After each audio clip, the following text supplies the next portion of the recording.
परमवीर लिखते हैं, गुरुदेव प्रणाम। किसी अहम से निकला प्रश्न हो या हमारे भीतर छुपी सतही और खोखली प्रतिष्ठा कहीं न कहीं हमें आसक्त किए रहती है। आपकी प्रेजेंस और देशनाओं के माध्यम से अवैयक्तिक होने का एहसास होता है, फिर भी ये अजीब सी निजता हमें बार बार घेरती है। कृपया कुछ कहें प्रभु। परमवीर जी, होता है ऐसा, आदत है, बहुत पुरानी आदत है, इतनी आसानी से नहीं जाने वाली है।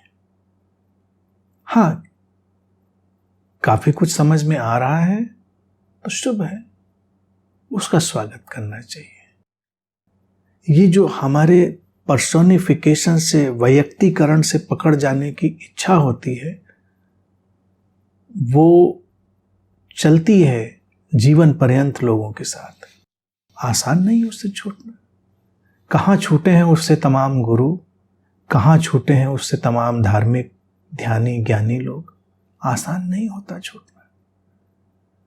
व्यक्ति अपनी इमेज का प्रिजनर है, अपनी छवियों का बंदी है, अपनी कहानियों के भीतर कैद है। ये देख लेना बड़ी अंतर्दृष्टि की मांग करता है, बड़े साहस की मांग करता है। वो सौभाग्यशाली होते जो इसे कभी कभी देख पाते हैं। ये अच्छा है कि मेरे साथ चल रहे हैं इतने मित्र, और जो मित्र चल रहे हैं वो निश्चित ही देख पा रहे हैं, जिस किसी भी मात्रा में देख पा रहे हैं। सौभाग्य की बात है। अन्यथा तो हर तरफ से ये हमारा जो वैयक्तिकरण है, ये प्रतिष्ठा है, इस सतहीपन है, यही भरा जाता है।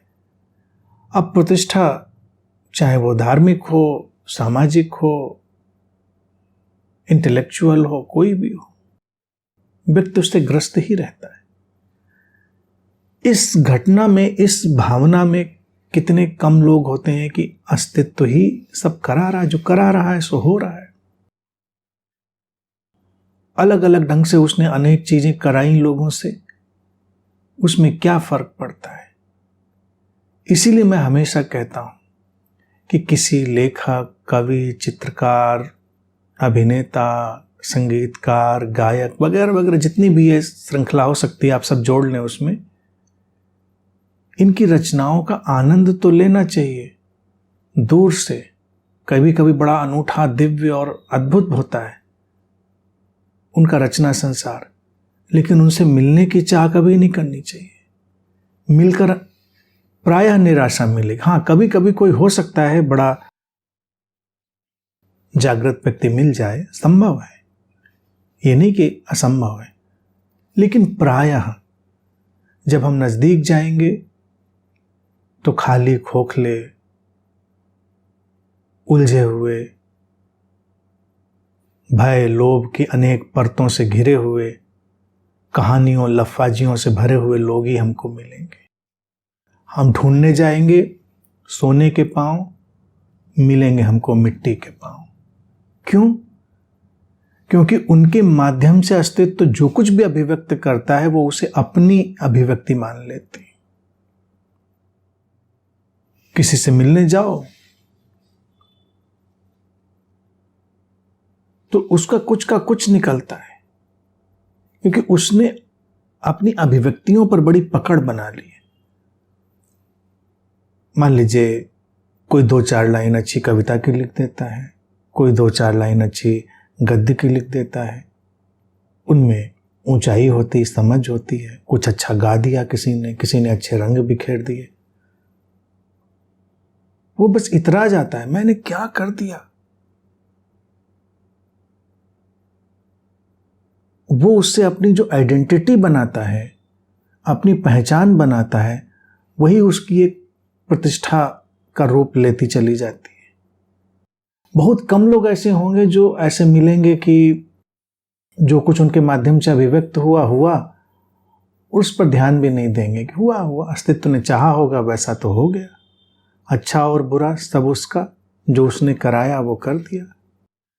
गुरुओं को भी देख लो, उसमें तमाम गुरु ऐसे मिल जाएंगे, अपनी बोली बातों को ऐसे पकड़ कर बैठे होंगे कि कहेंगे क्या मैंने बोल दिया, इतिहास रच दिया मैंने। वो ये नहीं देख पाते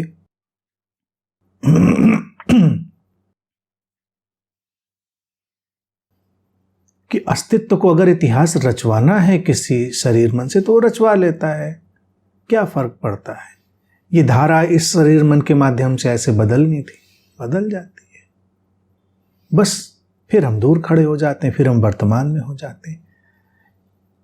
घट गई घटनाओं पर पकड़ बनाकर बैठना ही तो अतीत बना देता है। अतीत बना देता है तो गांठें बन जाती हैं, गांठें बन जाती हैं तो फिर परेशानी बन जाती है, फिर पीड़ा आ जाती है, फिर बहुत सारा उलझाव खड़ा हो जाता है। तो ये सतही खोखली प्रतिष्ठा के जो जाल हैं, घेरे हैं, सर्कल्स हैं, ये जीवन में घूमते रहते हैं। ये ऐसा नहीं जल्दी पीछा छोड़ते हैं। इसके लिए बड़ी प्रचंड प्रतिभा चाहिए, बहुत ही गहरी अंतर्दृष्टि चाहिए। जो हुआ सो हुआ, इस क्षण जो होना था हो गया, बात खत्म।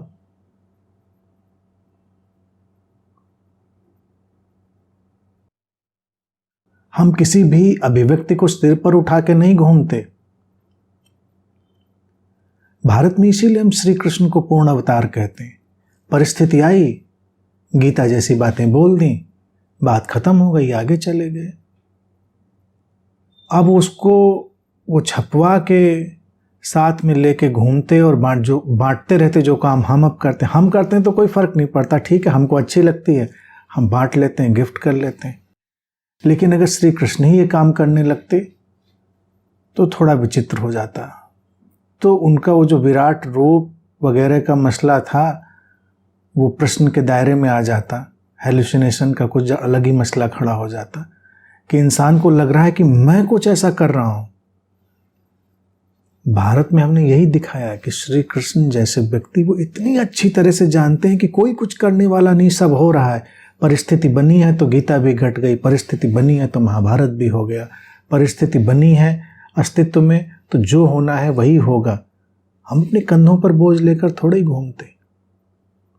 हम क्यों अपने कंधों पर बोझ लेकर घूमें?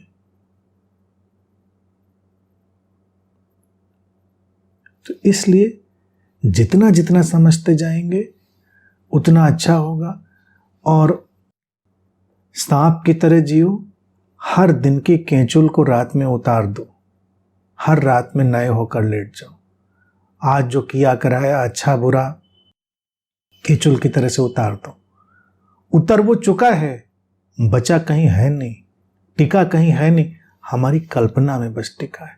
तो केंचुल भी हमारी कल्पना में ही उतरेगी। कल्पना कल्पना से कटती है। विज्ञान भैरव तंत्र में ये बात कही गई थी। तो हर रात अपनी केंचुल उतार कर सो जाओ, सुबह उठो, नई केंचुल के साथ चलो, नए परिधान, नए परिवेश। लेकिन न ये प्रतिष्ठा है न अपमान है। कभी कभी सोचो, अगर किसी को समाज के अनगिनत मूर्खों का सम्मान मिल जाए तो क्या होगा, उनके द्वारा अपमान मिल जाए तो क्या होगा। लेकिन हम तो उसी में लगे हैं।